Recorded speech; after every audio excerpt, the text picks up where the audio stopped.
Times today news కి స్వాగతం. 2018 నుంచి జనసేన పార్టీలో దివ్యాంగుల జన సైనికుడిగా నేను పనిచేస్తున్నందుకు చాలా సంతోషంగా ఉంది. ఎందుకని అడిగితే మా ఒక అధ్యక్షులు పవన్ కళ్యాణ్ ఉప ముఖ్యమంత్రి అయిన దగ్గర నుంచి రాష్ట్రంలో ఉన్న ప్రజల సమస్యలను తెలుసుకుని పరిష్కరించుతూ ఉన్నారు. దీనికోసమే అధ్యక్షులు వారి ఆశయాలకు తగ్గట్లుగా జనసేన పార్టీ కోసం పనిచేస్తూ ఉన్నాను. పార్టీలో ఒక జన సైనికుడిగా పనిచేశాను. అదేవిధంగా రాష్ట్రంలో మరి ఈరోజు పవన్ కళ్యాణ్ గారు రాష్ట్ర ప్రజల కోసం పనిచేస్తుంటే మాకు చాలా సంతోషకరంగా ఉంది.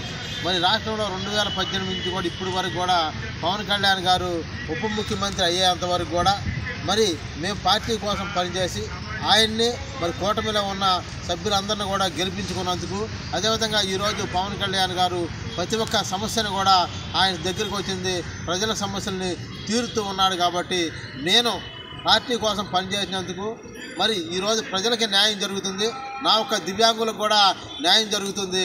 మరి ఇలాంటి నాయకుడు కావాలని చెప్పి నేను నా వంతు 2018 నుంచి ఇప్పటి వరకు కూడా పవన్ కళ్యాణ్ గారు ఉప ముఖ్యమంత్రి అయ్యేంత వరకు కూడా నేను పార్టీ కోసం పనిచేశాను.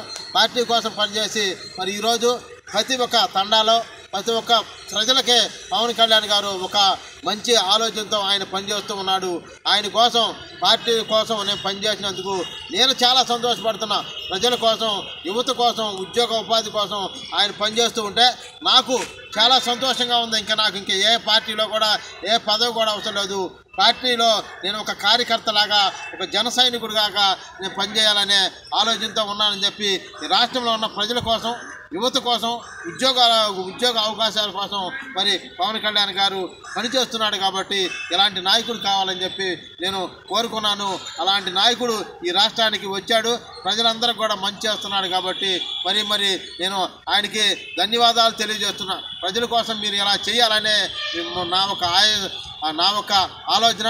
మరి వారాహి అమ్మవారి ఆశీస్సులు నీకు ఎప్పుడు ఉండాలని చెప్పి కూడా కోరుకుంటూ జై జనసేన, జై జనసేన, జై పవన్ కళ్యాణ్.